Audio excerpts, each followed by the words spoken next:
Hi everybody, it's April 15th. I'm Ezra Levant and you're watching our daily live stream.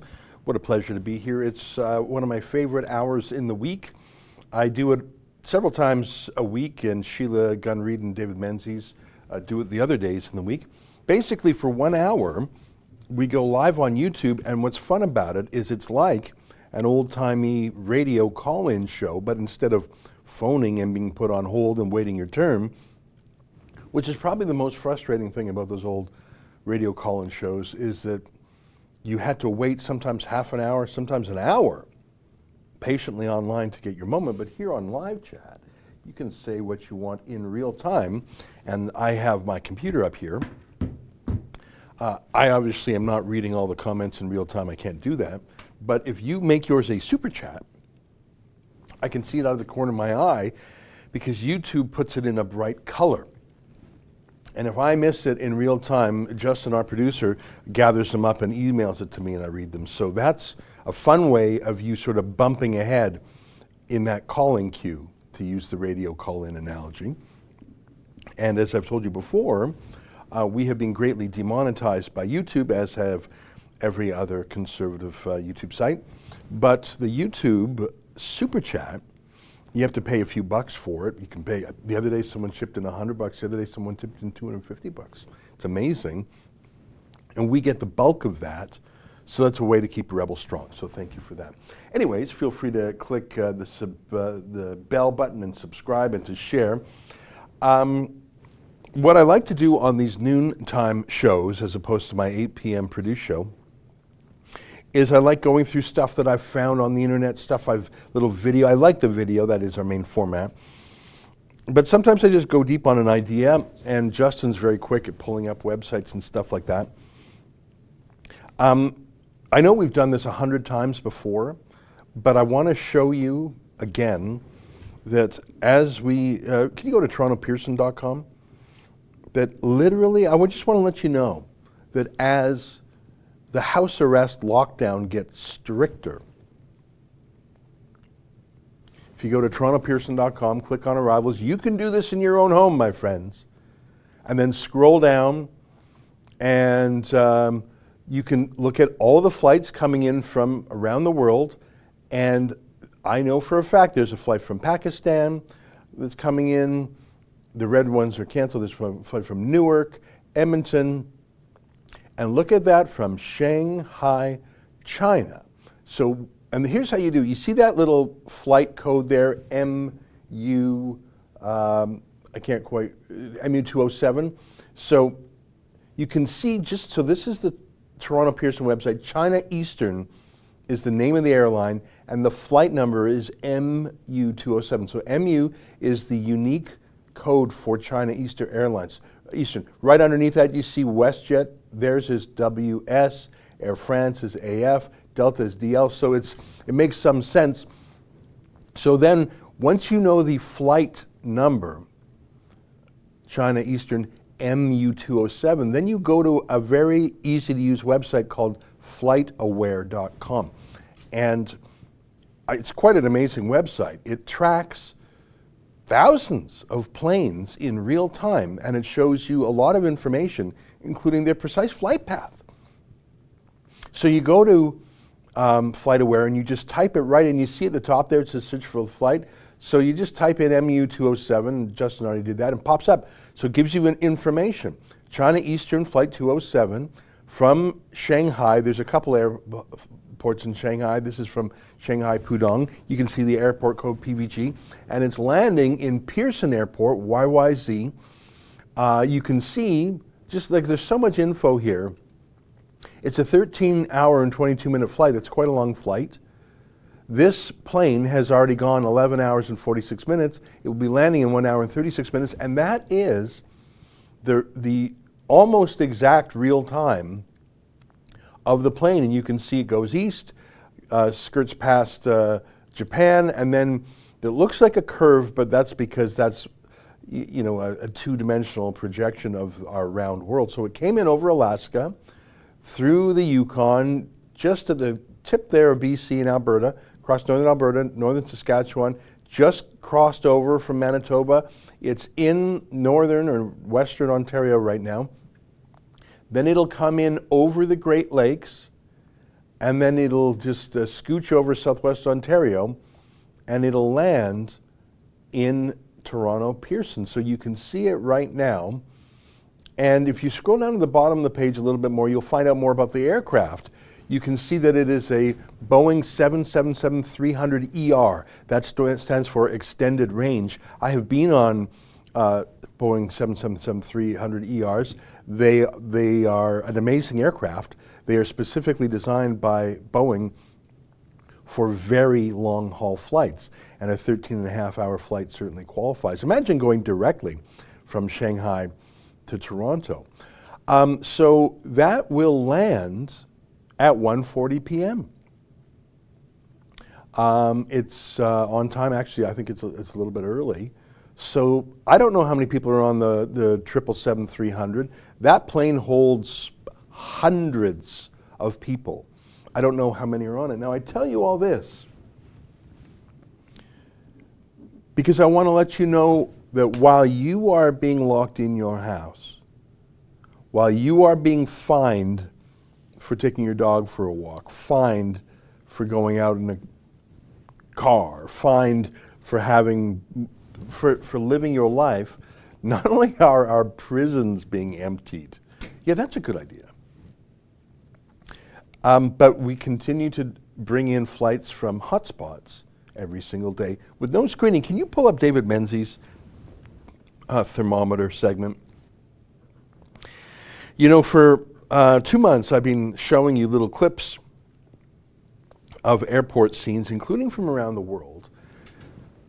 At airports around the world, it is standard practice to take people's temperature, and unlike when I was a kid, you don't have to put a thermometer under your tongue and wait like 3 minutes for the mercury to, like, you know, those old mercury-based thermometers. That's not even, I don't even know, they probably do still sell those. But thermometers these days are electronic, and there's even some thermometers that work, you don't even have to touch them to the skin. Isn't that amazing? I've seen thermometers at Hong Kong's airport that are very distant, like feet away from you, and they work almost instantly. And as people walk through, ping, ping, ping, someone is just saying, okay, normal, normal, normal, and if someone's hot, they pull them over. So this is standard around the world. It's standard even in poor countries, much poorer than Canada. It's standard in Lahore, Pakistan. I know that because David talked to some passengers coming in from Pakistan the other day who said they were screened like crazy there. David talked to a fella from Mozambique. I don't know if you know where that is. It's in southern Africa. He flew Mozambique, Lisbon, I think Frankfurt, Toronto. He had his temperature taken in those other 3 cities, but not Toronto. So we ordered for David a little, I don't want to call it a gun, because although it looks a little bit like a gun, it's a thermometer that works by remote. And he went to the airport yesterday, and he welcomed one of these flights from Beijing. I'll show you that in 1 second. I just want to say, David's done this maybe 15 times. Never has anyone coming off a plane from a foreign land been hostile, malicious, aggressive, entitled. Every single one has sort of said the same thing, which is, I can't believe I'm not being screened. So far from saying, oh, you're racist for wanting to take my temperature, they all say, well, take a look at this. David went there with a thermometer, and he told me every single person he met from Hainan Airlines flight from China, they all said, yeah, take my temperature. So these are not people, the lazy bones, the weirdo is Justin Trudeau and his World Health Organization embed Theresa Tam. They're the ones who don't want, they're the only ones in the world who don't want temperature taken. Every passenger coming off the plane yesterday from Beijing wanted. Here's David. To ensuring nobody is touching down in Canada running a fever. Hi, ma'am. Did you just arrive from Beijing? Yes. Did anyone take your temperature here in Toronto when you got off the flight? Yes, every hour. Oh, you mean on the airplane, or? Airplane. But not here in Toronto. I don't recall. Yeah. Here? Yes. No.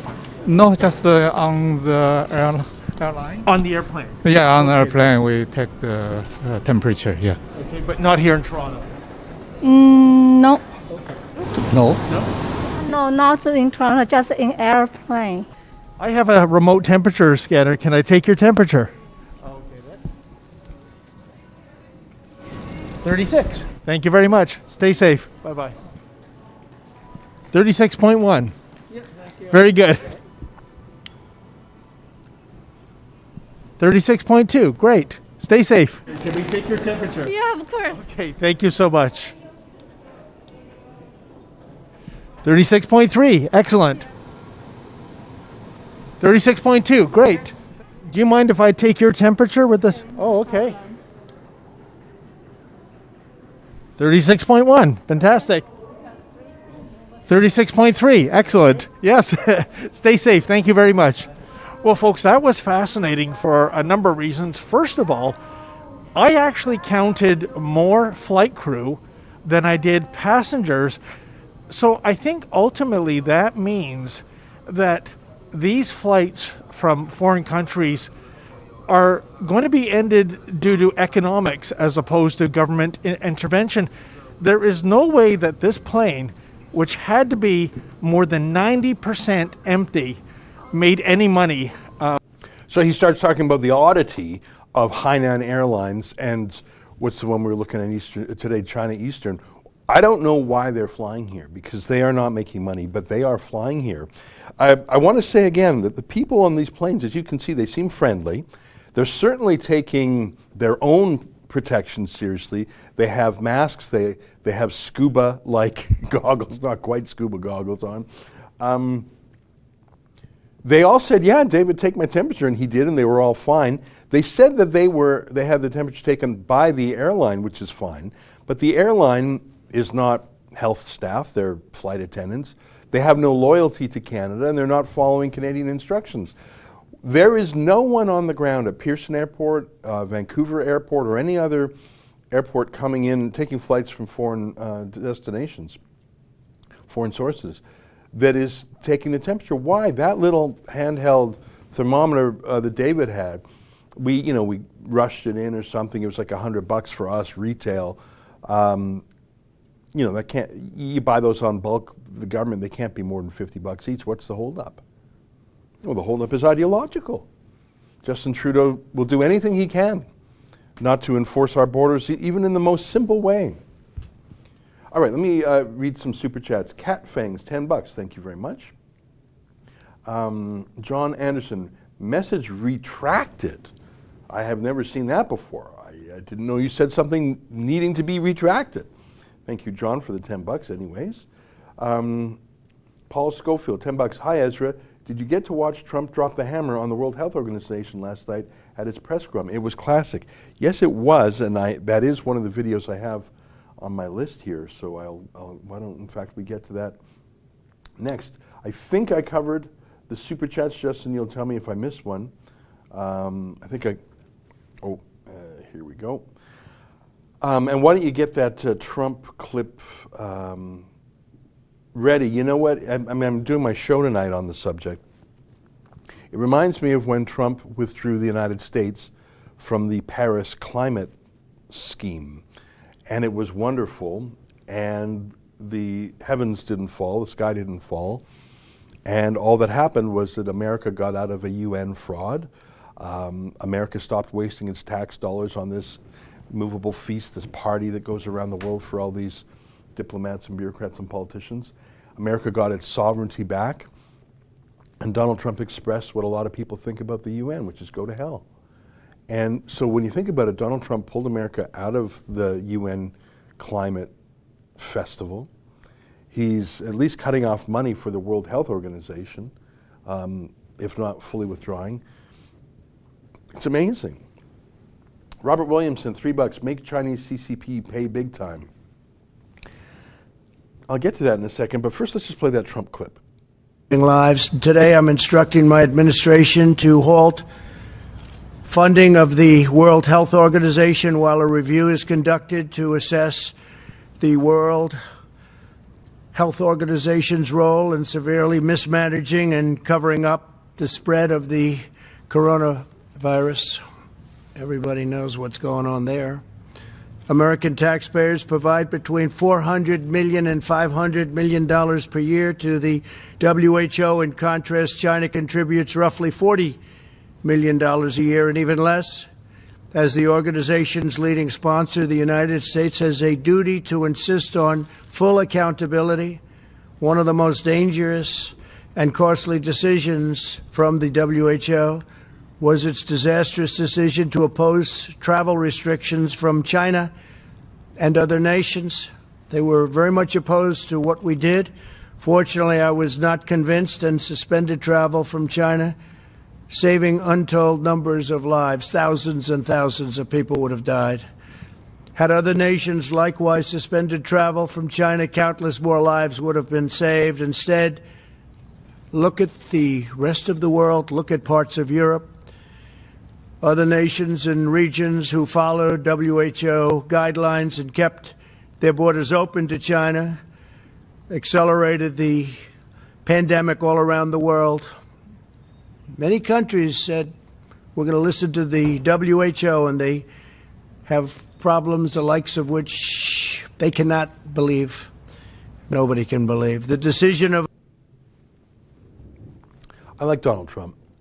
He says things in a few sentences that in the past politicians either danced around or said in the most opaque language. I saw that most strikingly, I remember it was about 3 years ago, when just in 2 tweets, he slapped down the Palestinian Authority, just in 2 tweets, and called their bluff on a bunch of BS, something that you supposedly could never say or never do. And guess what? The sky didn't fall. Same thing when he moved the U.S. Embassy to Jerusalem. Oh my God, that's going to start a war. No one cared. In fact, other countries followed suit. When he pulled out of the UN climate thing, same thing. When he allowed offshore drilling and coal and drilling in the Arctic National Wildlife Refuge in Alaska, something I thought would never happen again, no one cared other than a few shrieking activists. He is the ultimate at saying the emperor has no clothes, which everyone's afraid. You know that story of the emperor has no clothes. Some con men convinced the emperor that they're making the finest clothes that he can wear, but it's fake. No one can see them. He's actually naked, but the king believes it, or the emperor, and so no one wants to say that the emperor has no clothes until one day a child says, look, he has no clothes. And everyone is in this delusion together. Trump punctures those false consensuses. And one of them is that the World Health Organization is indispensable. Can you tell me a single thing the World Health Organization has done positively, usefully here? It's covered up, it's obfuscated, it's obscured, it's given false advice. Can you call up their tweet on January 14th? I don't know if you can find it quickly. I just happen to know that on January 14th, weeks after Taiwan knew, and the world knew, not the world, the weeks after China knew, Taiwan knew, and US intelligence agencies knew that this virus obviously could go from person to person, on January 14th, about a month after the big outbreak in Wuhan, the World Health Organization lied. Let me know if you need me to find it. If you just type from WHO, human to human, those were the words they didn't say person to person, they said human to human. So as Louis Gohmert, the Texas congressman who I've had the pleasure to meet once, said, you don't have to pay people to lie to you, they'll probably lie to you for free. Isn't that a great line? And it's so true. Why is Trump and America paying close to $500 million real dollars? That's like close to $1 billion Canadian dollars. Why are you paying $500 million? I mean, unless you're into is it BDSM, or actually I'm just getting confused with BDS. Unless you're into some sort of submissive bondage thing, why are you paying someone to abuse you? I forget what the word for that is. sadism or masochism. Unless you're into masochism, why are you paying $500 million a year for someone to lie to you? I just want that proof point. Thanks. And let me tell you the problem about that is that Theresa Tam, Trudeau's public health czarina, not only does she parrot World Health Organization talking points, she is right now a World Health Organization executive. She sits on a World Health Organization committee. I'm going to send you the link to that. I'll send you, if you go on the World Health Organization website, you can see her official biography.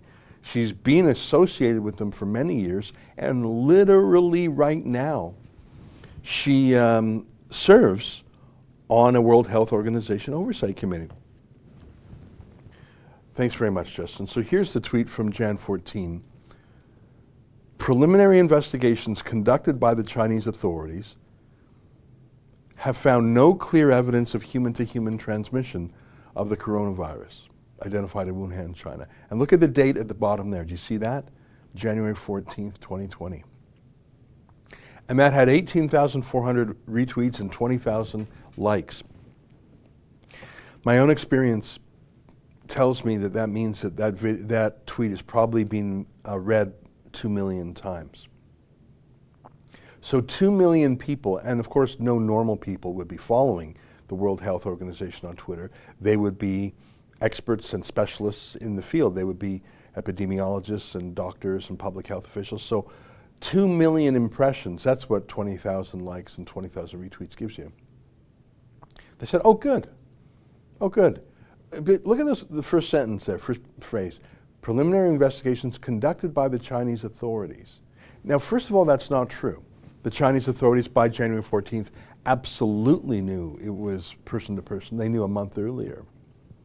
But that would be like saying in the 1980s, preliminary investigations by Soviet authorities tell us there's nothing to worry about at Chernobyl. Well, if you are an instrument or agent of the Soviet Union, that's what you want to hear and to say. But if you defend the interests of the world's health, you don't propagate that lie. That's disinformation. That's foreign disinformation. All the media who for 3 years were Russia collusion, Russia interference, Russia, Russia, Russia, and of course the Mueller inquiry proved exhaustively that didn't happen. This truly is Chinese disinformation and Chinese meddling, not just with some Facebook ads, but with the lives of Americans and Canadians and with the economy. And the politics. It's absolutely the case. Did you get my email about the World Health Organization? Yep. So here's Theresa Tam's homepage on the World Health Organization. You can find this yourself. Theresa Tam. They're so proud of her. And then, she holds these positions and those positions, and she is the, go to IOAC homepage, like go to the bottom there, and then there's a little link right there. Yeah, what's that? Yeah, the Independent Oversight and Advisory Committee for the World Health Organization Health Emergencies Program. So this is what she does. And then scroll down a bit. Okay, I don't know this. Oh, there, you can see her, where is she? Current membership. Yeah, there she is. She is literally, thank you for finding it, she is literally right now in the bottom right corner, she is currently, okay, let me read, you see up above it says membership there? Can you pump up the font size 1 notch? Yeah. Membership. The committee consists of 7 members drawn from national governments, NGOs, the UN system, with extensive experience in broad range of disciplines. Members serve in their personal capacity and will exercise their responsibilities with full regard for the paramount importance of independence. So you'll see there are 7 names there, and the bottom one is Theresa Tam. Okay, now zoom out a bit to show the page in context. So Theresa Tam is right now on the Oversight and Advisory Committee for the World Health Organization. So how could she possibly criticize the World Health Organization if she is the World Health Organization? And who is she loyal to? Who's your daddy? Who are you lying for? Who are you lying to? Does that not explain for you why for 2-3 months she has been lobbying against face masks so absurdly? Saying don't close borders. Saying, oh, no, this is, it's not China's fault. It's just crazy. Hot soup, $5. The U.S. enables the World Health Organization's first-class air travel and 5-star resort accommodations around the world. Yeah, you're exactly right. The UN is, really it serves itself. It doesn't serve the countries it was set up to serve. It's become a cause in itself, and I think it should be abolished. And like Trump with, like I said before, what would happen if the UN were to go away? What would be worse in life? There would be a lot less child sex trafficking in Africa, which is one of the specialties of UN peacekeepers. They rape children en masse in Africa. Google it. In fact, Justin, why don't you Google it? Let's put it up for people to show, because I just said something very striking, that the UN peacekeepers rape their way through Africa.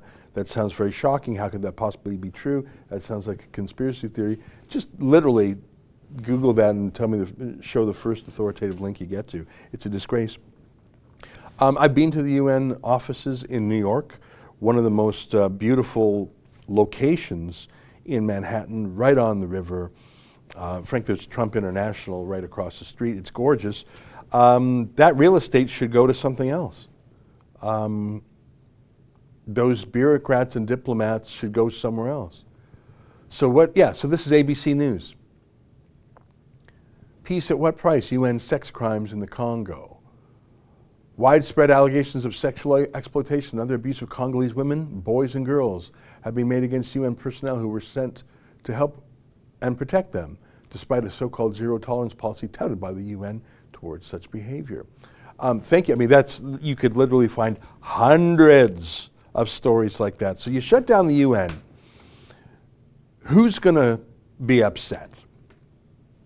Well, these fake peacekeepers won't, and I don't think Canadian peacekeepers take part in that, but a lot of these third world soldiers, a lot of the reason these third world countries do peacekeeping assignments is they get paid by the UN. So it's like when police forces rent out cops in the city of Toronto, for example. I think you can hire a cop for I think $90 an hour to be a private security guard in uniform at a private event, like a parade or whatever. So the cop gets some dough, and the city makes some money off it, I presume, because it's $90 an hour. That's what these third world countries do for peacekeeping. So they send 1,000 troops over. It's really just a way to make money for the country. And I'm sorry, as you saw there, these UN peacekeepers just rape their way through the communities that are there to help. So yeah, get out of the UN, and who's going to complain? You'll free up some real estate in New York. You'll save a lot of money. You'll make a lot of busybodies, academics, lobbyists, bureaucrats, diplomats have to get a real job. I'm all for it. Let's read some more super chats. Paul Force, $20. Ezra, will you take a vaccination if and when it comes out? I don't feel the need to. I'm skeptical of the extreme vaccination movement. I'm not an anti-vaxxer. I have been vaccinated personally for certain things. And I think I support, for example, the traditional measles, mumps, rubella vaccination, etc. But the kind of insane language that we're hearing from Trudeau. Oh, we're not going to lift the restrictions until everyone's vaccinated. Yeah, no, sorry. And I simply don't trust Bill Gates and the rest of the globalists, pandemic meisters to run. I just don't. Especially when they say don't use hydroxychloroquine, don't use therapies to actually fix the disease. We really want you to use our vaccine instead. I mean, listen, I'll wait and see what happens. But it seems apparent to me now that at least in Canada, the United States, Sweden, Denmark, that this death toll has been overblown.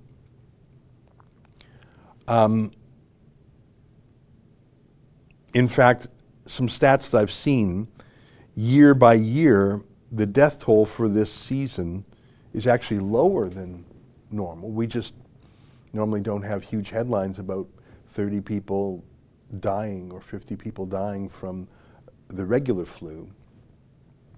So given that I don't think that the health impact, at least in North America, is as dire as the model suggested, given that I think there is a workable therapy, from what I can see, I'm not a doctor, but these reports, the other day a Democrat congresswoman from, a politician from Michigan went to the White House and said, "Thank you, Donald Trump, for suggesting hydroxychloroquine. I wouldn't have known about it had you not mentioned it. It saved my life." So if the death toll is not as high as we were told, if there's a workable therapy, basically malaria meds, if, I wouldn't say, yeah, Bill Gates, why don't you turn me into a guinea pig for a vaccine we don't need for a pandemic that seems to be overblown on the mortality side, at least in North America. I'm open to changing my point of view on that. But it seems suspicious to me that the same people who said, don't wear a mask, don't close your borders, don't blame China, they're so adamant about that. Don't use hydroxychloroquine, don't use therapies that seem to be working, at least according to anecdotal evidence. The same people who are so insistent about that are insistent that you take their vaccine. Why? That sounds weird and invasive to me. Patriot Girl 1, thank you from California, USA. God bless Canada and the USA. Stay safe and healthy. Trust in God.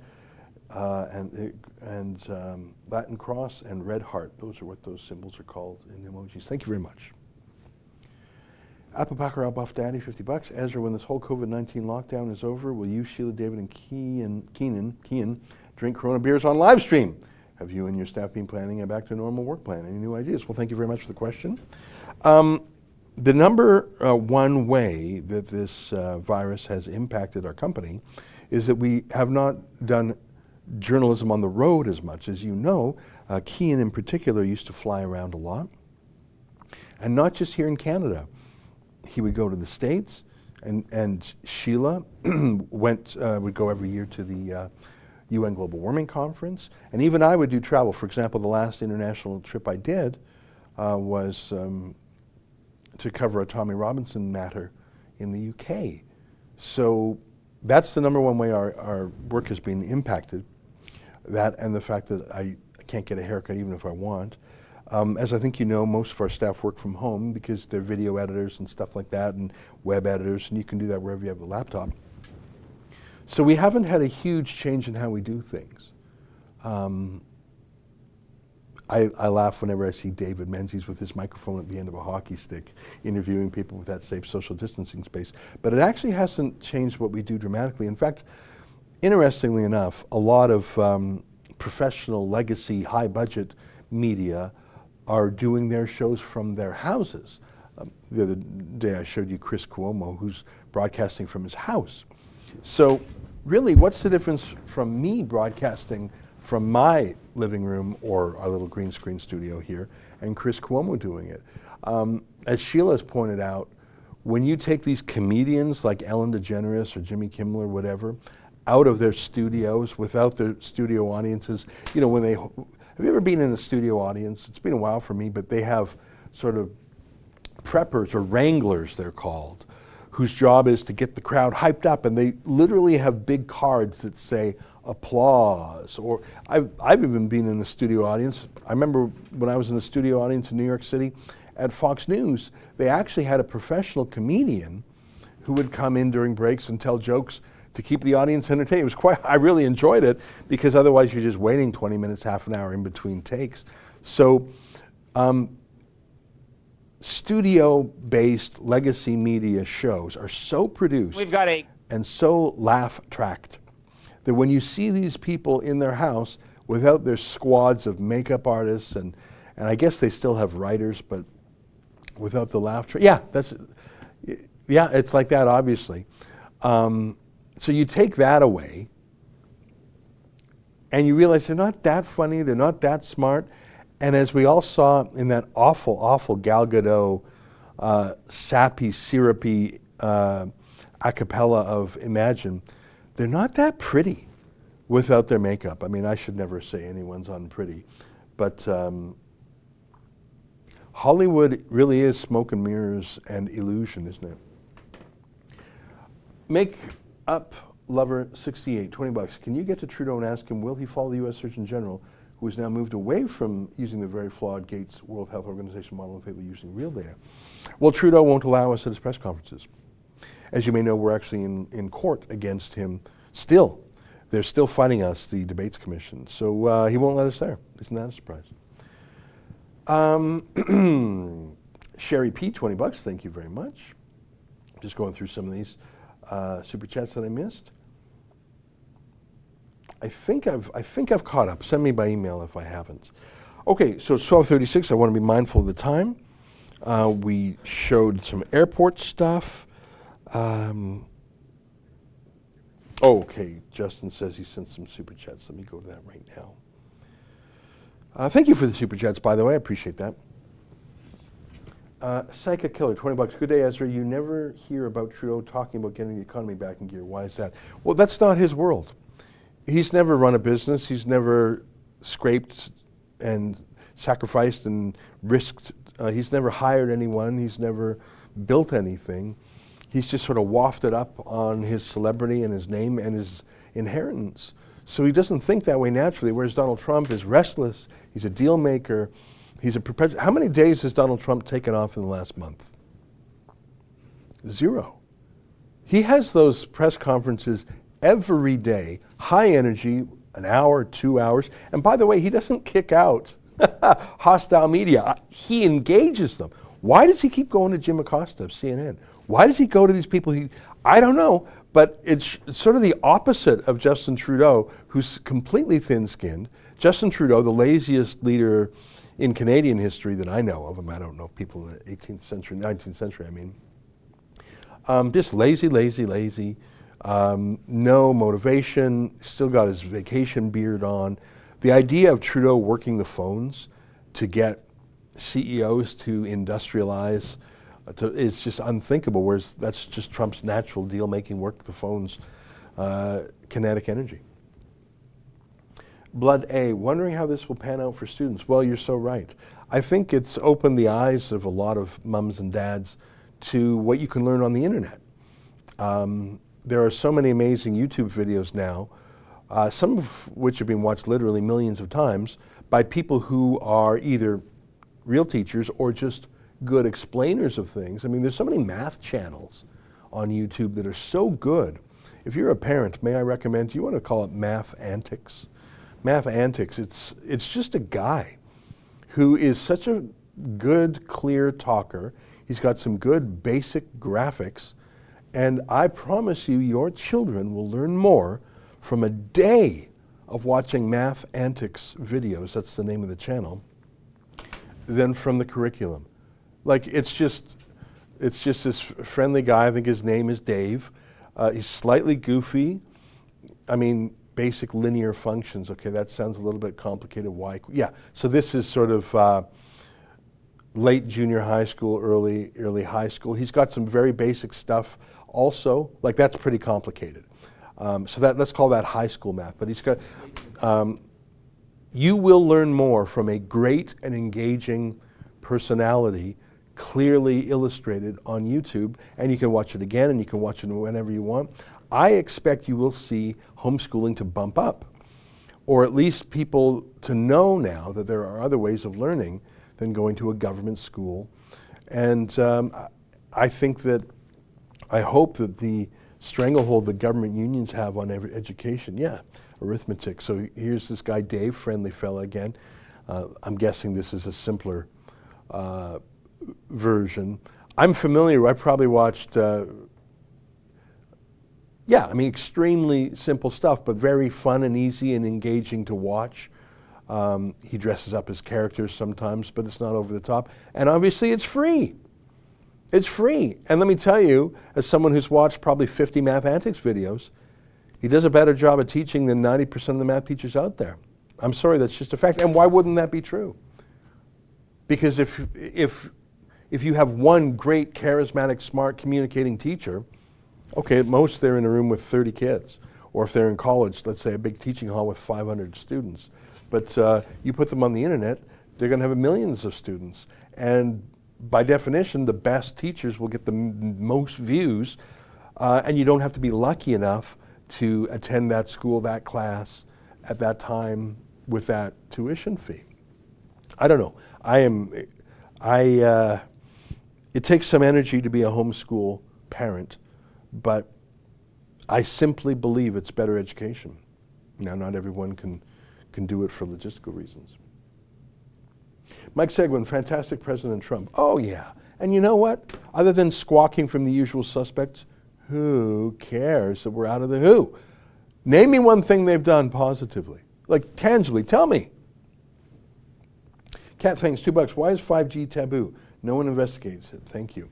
Well, I don't know much about it, other than it's supposed to be wicked fast internet with enough broadband that it could sort of run everything. I think it's not just the speed of the internet, it's that with a certain amount of speed it can run everything. So it's sort of this is my understanding of it, and I could be wrong.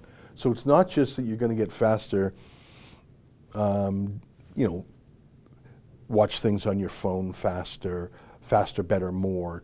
It's that it will integrate with everything from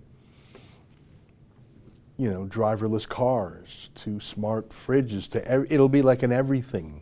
Like an internet, not just an internet that, like it's just the singularity, if that's the right phrase. I don't know if singularity is the right phrase. It's just Skynet. How's that? That's what I think it is. I see, do you want to just Google, go to YouTube and just 5G towers burning? Or you can find that on Twitter even faster. I think that there is a rumor on the internet that 5G causes coronavirus. Now, I don't believe that's true. I think coronavirus is sort of a kind of virus. There are many coronaviruses. One of them is called COVID-19. I think it's pretty clear that came from a bat. The question is, did it naturally come from a bat, or was it sort of engineered in that Wuhan lab? I think that's the controversy, but I think we know where it came from. I don't think it had anything to do with 5G.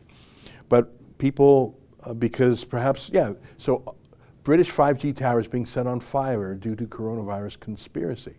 So I've seen images like this in the UK, in continental Europe, and it won't surprise me to start seeing some in Canada too. I've seen a lot of people who are skeptical of these 5G towers, and they think that they are harmful. I don't know if they are. I don't know if they have some sort of radiation that is harmful. I don't think that they're connected in any way to the coronavirus. Other than this, here's the connection. The company that wants to dominate 5G is called Huawei. They're a Chinese company, one of the largest companies in China, by the way. Obviously connected to the Chinese military, obviously connected to the Communist Party, as every large company is. And of course in China they have laws that the government gets unfettered access to all data. They just get a backdoor built into everything. They don't have to go to court. They just get it. Which is why any data that goes through China, you must assume, is being collected, harvested, searched by the government. That's why I deleted TikTok from my phone, which I miss very much. But so that's the connection. If you don't trust China, and who would? And if you don't trust the World Health Organization, and who would? And if you don't trust politicians and bureaucrats and diplomats who are friendly to China, and how could you? Then it's easy to believe the worst about 5G. And there may be problems about 5G that are legitimate problems. I just don't know. So because the institutions of health have been destroyed by the Chinese Communist Party, because China itself has no credibility, and because China is so obsessed with getting 5G around the world, you can see how people say that tower is Chinese, that tower does things to me that I don't know. You can see it is into that void, people's imaginations fill it. I think it's pretty safe to rule out any coronavirus connection to 5G. I think that's a pure fabrication. I don't know if there are other problems with 5G radiation. I just don't know. But I have my problems with 5G in that I don't want China to have access to every piece of information and action in the world. I just don't. Alberta Skies, $5. How is Tommy doing? Also, thank you for all the hard work. Well, I mentioned TikTok. I deleted it from my phone, but last time I saw Tommy, in fact, when I saw him in Copenhagen, we had dinner, and I showed him TikTok. He was vaguely familiar with it. And I said to him, get on TikTok. Because it's dominated by the Chinese Communist Party. They probably won't let you say anything mean about China, but they probably won't kick you off that social media platform like Twitter, Facebook, PayPal have. Can you find Tommy Robinson's channel on TikTok? I think it's Tommy Robinson TR News. Let me see. And so Tommy, yeah, it's Tommy Robinson TR News on TikTok. And so a few weeks ago, he just started on TikTok, and I'm glad he did, and I'm sure others encouraged him too, but I sort of took him through it a bit. And right there on his page, he says, I've been kicked off. I'll read it to you. So you just go to the main website for TikTok, and yeah, there we go. So what does he say there? Banned from all Western social media. Let's give the Chinese a go. So he follows 15 people. He's got 21,000 followers, 40,000 likes, and he's got hundreds of thousands of views. Those little numbers at the bottom there of each one are the number of views. So those are obviously very recent ones. There's one with 17,000, 25,000, scroll down. Some of his vids, look at him, he's grown a beard and he's really got that short haircut. I'm a skeptic on that look. Maybe he's trying to get the Conor, get the beard going, I don't know. He's a huge Conor McGregor fan. Yeah, 70,000. Why don't we, there's 107, so he's getting a lot of views. He's obviously not being suppressed. Find one that's really big. I think there's one, I just can't get over that haircut. Yeah, let's click that one. Yeah, let's click that one. Can you get the audio up? So, following the news during lockdown, people who are going in the cars together, they're getting pulled over, they're getting fined, they're getting prosecuted. Police are stopping people for unessential travel. Yeah, 100 Muslims can rock up at a funeral together, including a Labour MP. And no one says a word. No police arresting them, they're all not going to have any penalties. So, if you get pulled over for non-essential travel, I won't pay any fine. Because you can't have a system in a country where people are treated differently based on their religion, because we're politically correct fucking idiots.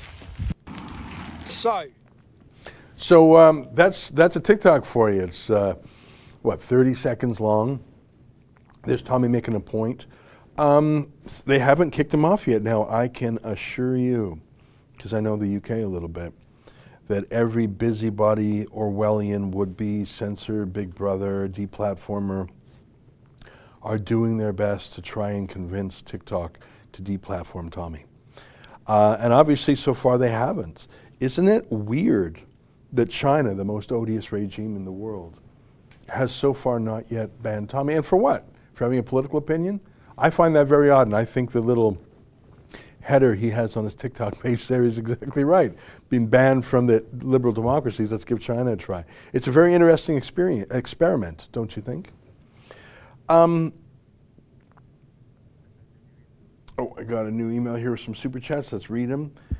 Love you, Ezra. Keep up the great work. That's from Annalisa S. Well, thank you very much. It's nice of you to say. Broken Head Mum, 28 bucks. Thank you, Rebel News, for all you do. Well, that's friendly of you. Thank you. You know, I'm grateful to the team. Justin here, who has to put up with my always impatient demands for links. And, you know, there's 16 of us at the Rebel. Now, you might say, 16? I only see 4 or 5 of you on the telly. Well, there's other people behind the scenes, from video producers to web producers to a controller, accountant, and the business side. So there's a lot going on. I thank you very much for your help, because every super chat you make helps us pay the payroll, and it's my very. I think we're going to be fine. There was worried there a month ago that this virus pandemic might really hurt our ability to make our payroll. So far it hasn't, so I'm grateful to you for your support. Durbo ranks, $5. Why is Justin Trudeau up in the polls and Jason Kenney going down in the polls? Maybe it's true. If you have a total love affair media with no critical questions allowed, I think that things are going to start to turn, because I think that you're going to see jurisdictions in the United States particularly go back to allowing people to work. I mean, there are some U.S. states where there's almost, especially the more rural states, where this is just not a problem. It's a problem of proximity. That's the social distancing part. So where are the crowded parts of this country? Well, New York is going to be one of them for sure. What's the least crowded place in America? I'm guessing Wyoming, South Dakota, places like that, very sparse. And even in Canada, frankly, if you take out a couple of these clusters, like these old folks' homes, these seniors' homes, it's very, very limited. I mean, I interviewed my dad, I think it was yesterday, 2 days ago, and I said, Dad, you're retired doctor now, but have you heard from your friends, how are the hospitals doing? He said, you know, the same as ever as flu season. So it turned out to not be a devastation. So what you're going to have is you're going to have people like Governor, what's his name, Abbott of Texas, Governor Noem of South Dakota, who are saying, all right, let's get back to work, people. I think Jason Kenney's going to be one of those guys. Certainly Scott Moe. I think Scott Moe might flip that switch almost immediately.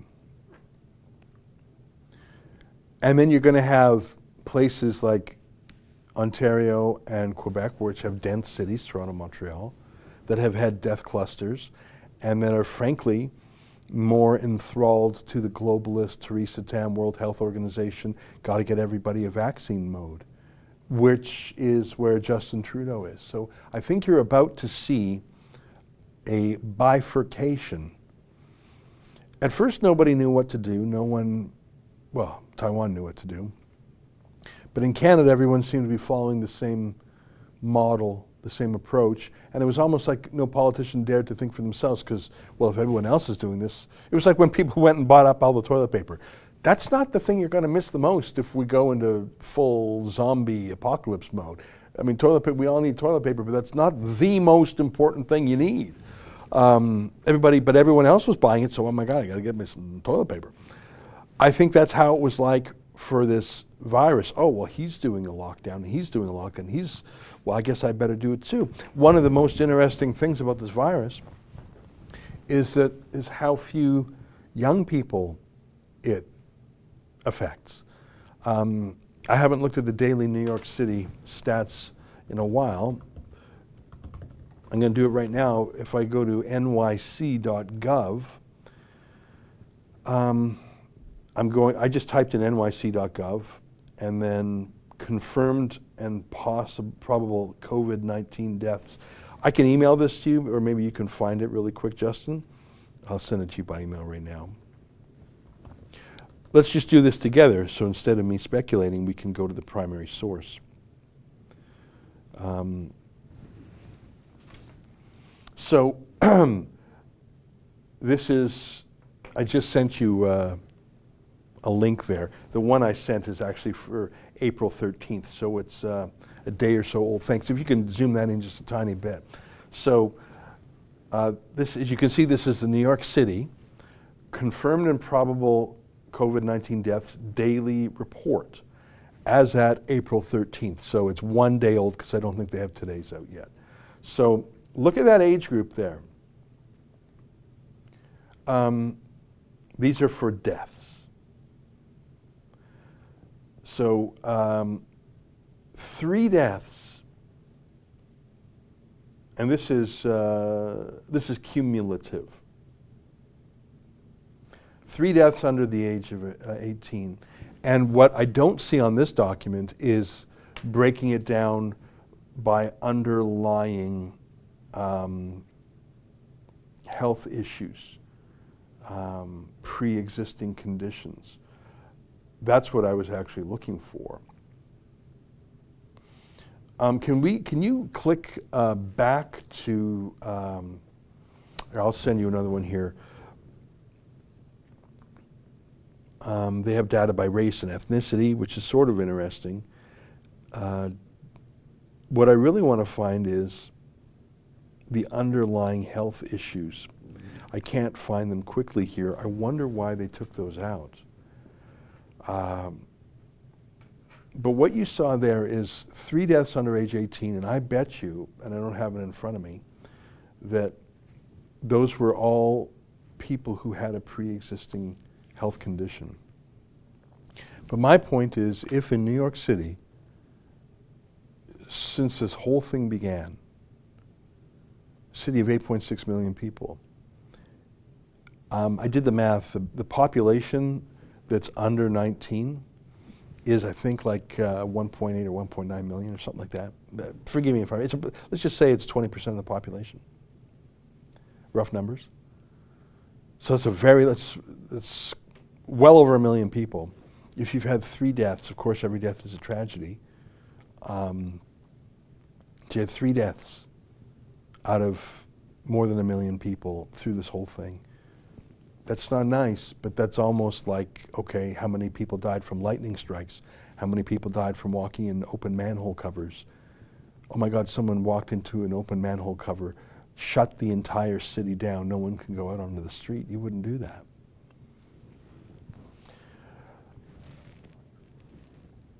Oh, report of social distancing violation. Click on that.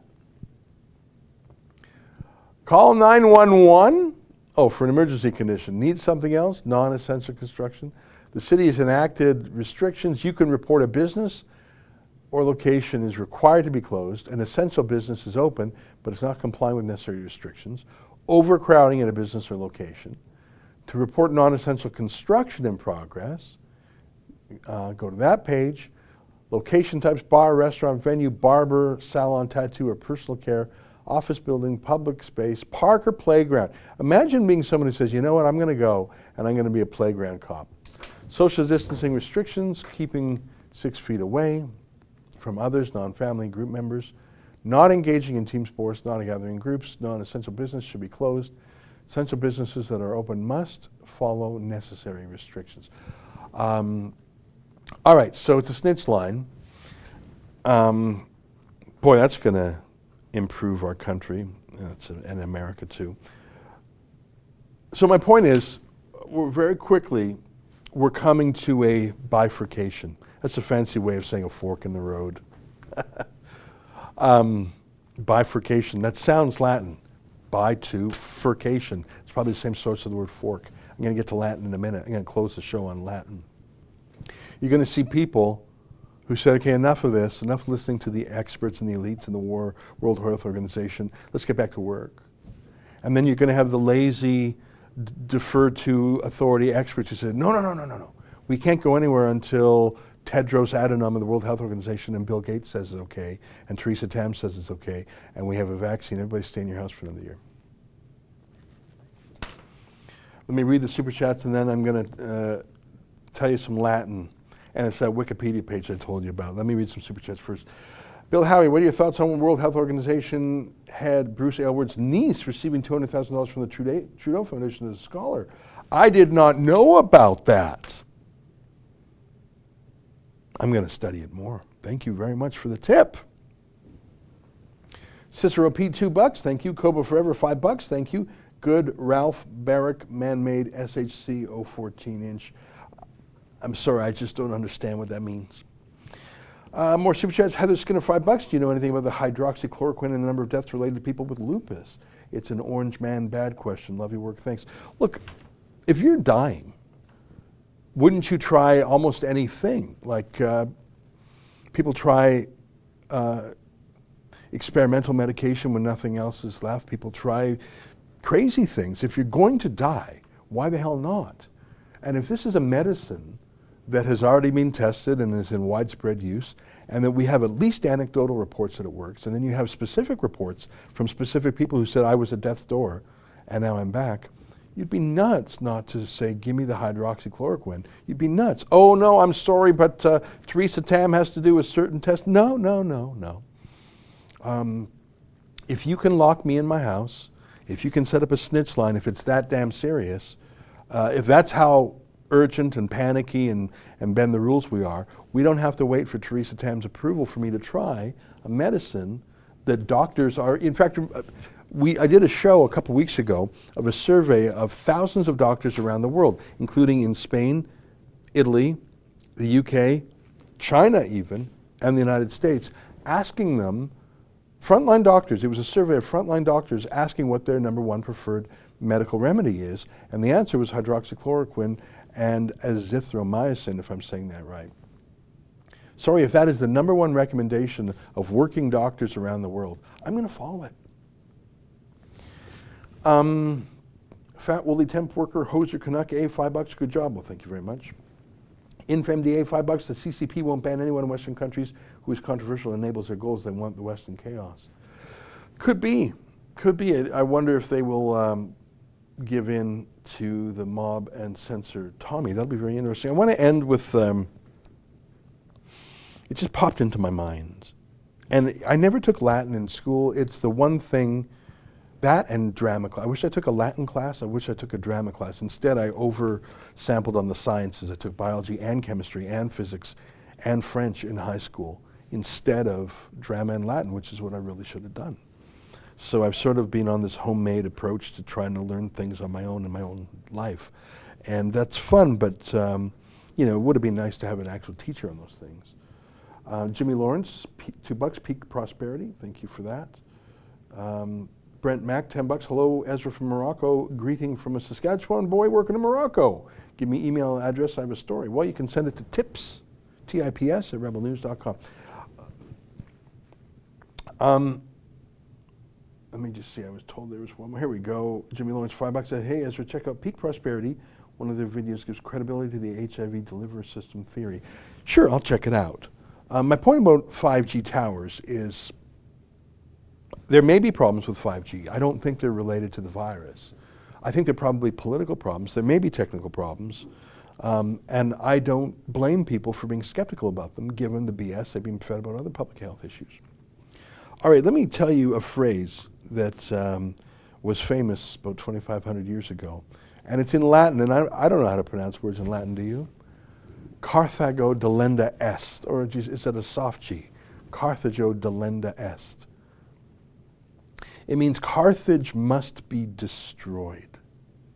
Carthage must be destroyed. And it was said by Cato, a politician of the Roman Republic, and he would say it at the end of every speech he gave in the Senate. Scroll down, there's a map there of what Carthage is. Yeah, you see that map there? Can you click on that? So you can see that yellow thing is Italy, it's the boot, and that's Sicily, and then across there is Carthage in North Africa, which I think is in Tunisia or Algeria. And that was a great and mighty city. Actually, it was the seat of an empire. So Rome obviously was on the boot there, and Carthage was in North Africa, and they were rivals in many ways, and I think it was Cato.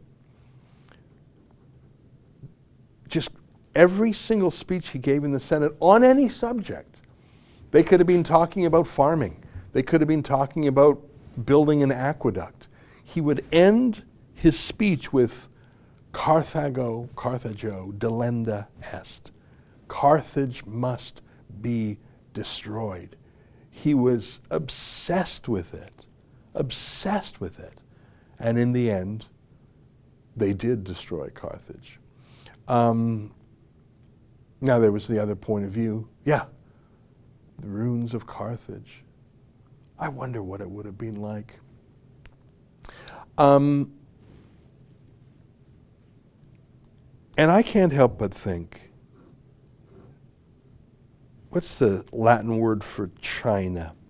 I think it's Sine, S-I-N-A-E, like sinophile.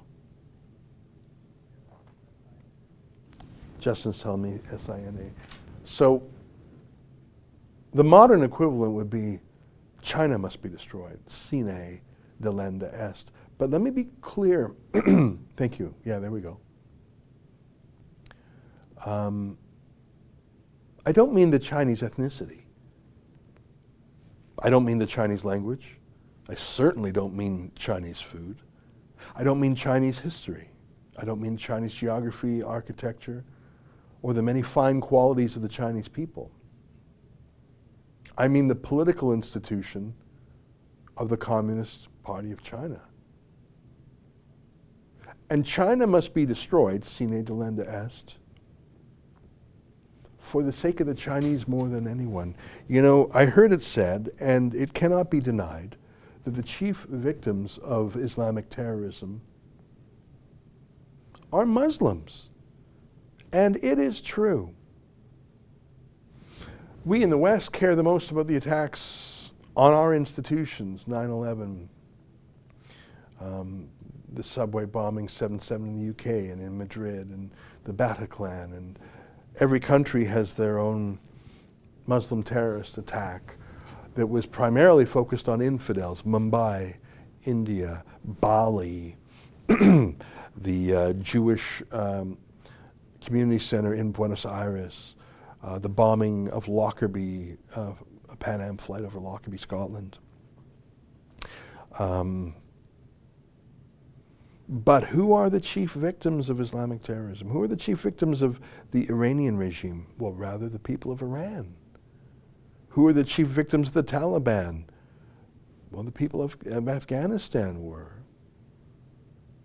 And I put it to you that although China has done grievous damage to the West, and again, when I say China, I mean the political country, the sovereign country, the political party, the liars, when in World War II, I don't know if Churchill, what's the German word for, what's the Latin word for Germany? I just forgot that.